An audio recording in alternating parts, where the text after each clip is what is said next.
They'll take mud and dead branches, and they will, it's the same, good luck trying to, yeah, you can see where they've chewed these branches off. See, you can see a chew here. You can see there's a chew. So they chew all of these branches. They'll take the dead ones, and you can see the mixture of mud and the branches, and they just pack it, and they do the same thing on the dams.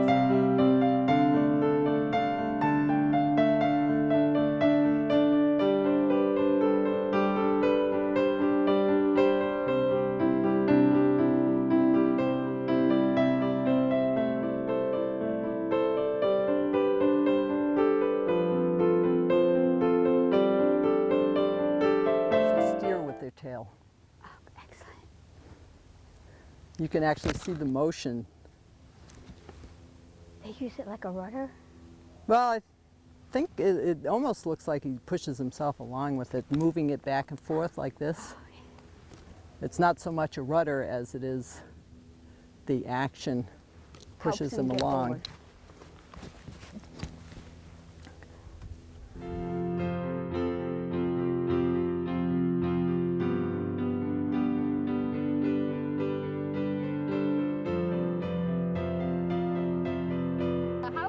Tell if one beaver is a male or one beaver is a female with actually just standing here and observing them? Well, you really can't tell for sure. But usually in most species, the most active and the in-your-face animal is going to be the male, where the females will be back because the females in the animal world are more important than males. Because they're the ones that procreate. Yes. And so in birds, in male animals, it's usually the males that are more aggressive. Okay. A beaver can move quite quickly through the water. If she was frightened, she'd be underwater. Okay. She's moving along, but you know, she's calm. If she was afraid of us, she would be under the water and you wouldn't see her. These are pretty acclimated to people because people are here every day.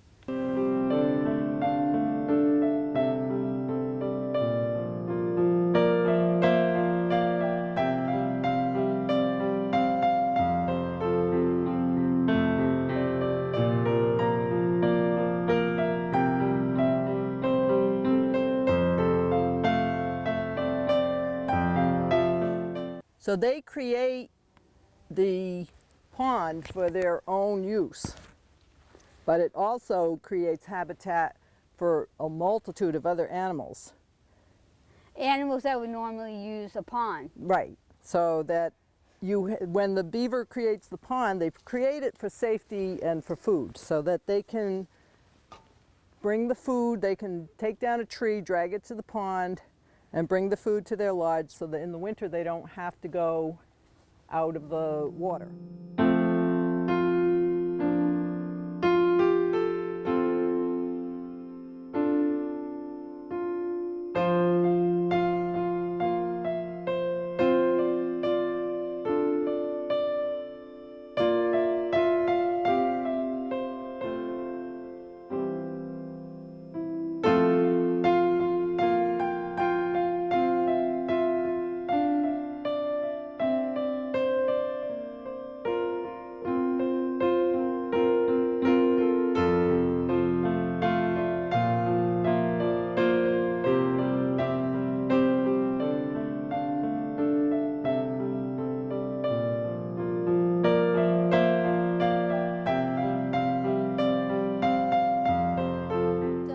What do they use their tail for? The tail is mostly it's storage, it's fat storage.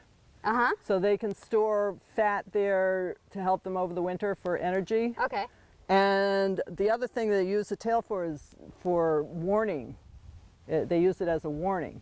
So if you had a beaver here and that beaver got upset, they'll slap their tail hard on the water, and it sounds like a gunshot going off. But it's just a warning to their family and any other beavers around that there's a predator in the area. And usually one of the beavers, I'm assuming is usually the male, will actually come towards you and slap the tail and try to distract you away from the den. I've seen this happen. They'll come to you, slap the water, and swim in the opposite direction of the den to try to draw you away from their home. So the best beaver country is going to have trees, saplings, because they provide the tenderest food, and it's, again, as with all species, the maximum bang for your buck. So if they don't have to exert as much energy to take down a small sapling, but they get the maximum amount of food for the energy they expend. And that's with all animals.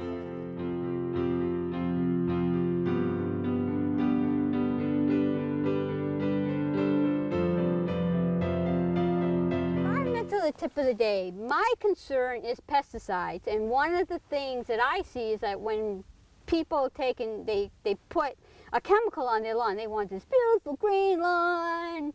Oh, so pretty. So, as far as environmental tip of the day, how would that affect the ecology? And would your environmental tip of the day not use pesticides and use something natural? Definitely use a natural. Lawn that has pesticides is actually a desert for wildlife. It doesn't have, if you look, it doesn't have it doesn't have anything living in it. And the pesticides are indiscriminate. So when you're killing certain pests, you're also killing butterflies and all of the other creatures that you might want to see. The food for the birds, you're killing food for the birds. If the insects have been affected by the pesticides and say a bluebird comes and feeds that insect to the babies will die. Also, the runoff of the pesticide is going to eventually get back into your drinking water. So if you live in the country and you have a well, that runoff is going to end up down in the aquifer or the reservoir, wherever you're getting your drinking water from. That pesticide eventually is going to make its way into that. Our rich soils out in the Midwest and the West were created by beavers because this is a natural function. What'll happen, the pond will last maybe 10 years. The beavers will come into an area where there's a stream, they dam it, and then that makes it accessible. They usually like a lot of saplings. They'll eat most of the food in the area and then they'll abandon it. When they abandon that, then the pond will dry up and eventually become a meadow, and very, very rich. So it becomes a very rich meadow, and that's where you get your richest soil. And then, of course, that will naturally become, then gradually your shrubs will come, and then your trees, and then your forest. Right. And it makes an incredible habitat, and it also makes different habitats. This is where you get your fields. And for all that we were talking earlier about the species that need fields. And young shrub, one of the biggest problems we have today is that there's no habitat of the 1-inch saplings. Oh, yeah. And there are a lot of species that depend on just that type of habitat.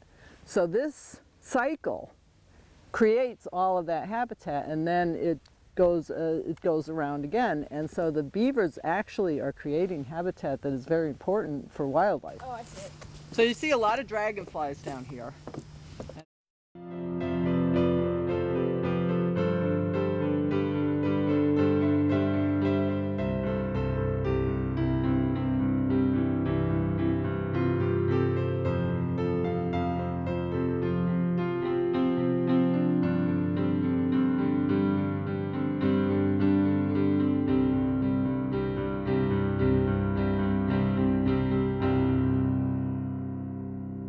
The bottom.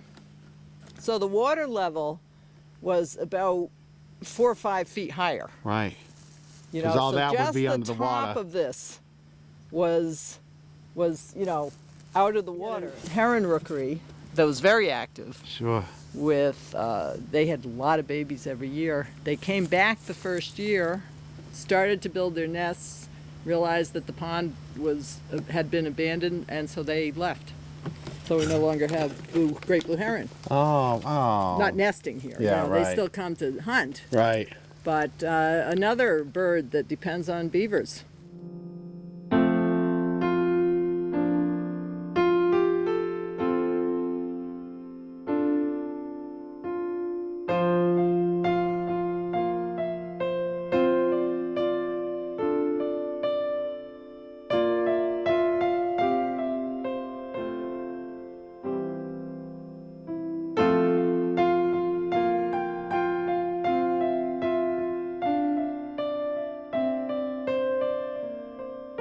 Another point that's very, very important, and that's our drinking water. And one of the problems with construction is that the water is not allowed to seep back into the aquifers the way they should. So with all of the pavement, the water is running off and going down into the rivers and back into the ocean. When a beaver makes a pond like this, it recharges the aquifer, because all of this water eventually will start to recharge the aquifers. Our drinking water is going to be the oil of the next century. Oh, I agree. And water is one of the most important resources we have and one of the least taken care of. And the beavers help to recharge the aquifers, and that's one of the problems with construction, is that they're not paying enough attention to the aquifers, and they keep taking too much water for lawns, and the water that goes in lawns also ends up with pesticides and fertilizers, and then it just runs out. It runs back into the rivers and pollutes the rivers and then goes into the ocean, and the drinking water is just being depleted from the aquifers.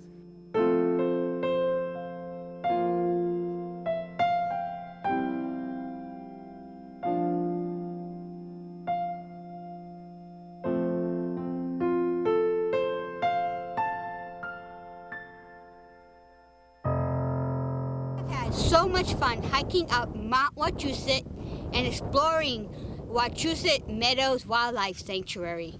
So remember, even if it's in the fall, you can have a beautiful day like today and you can explore nature. So until next time, have your own animal adventure!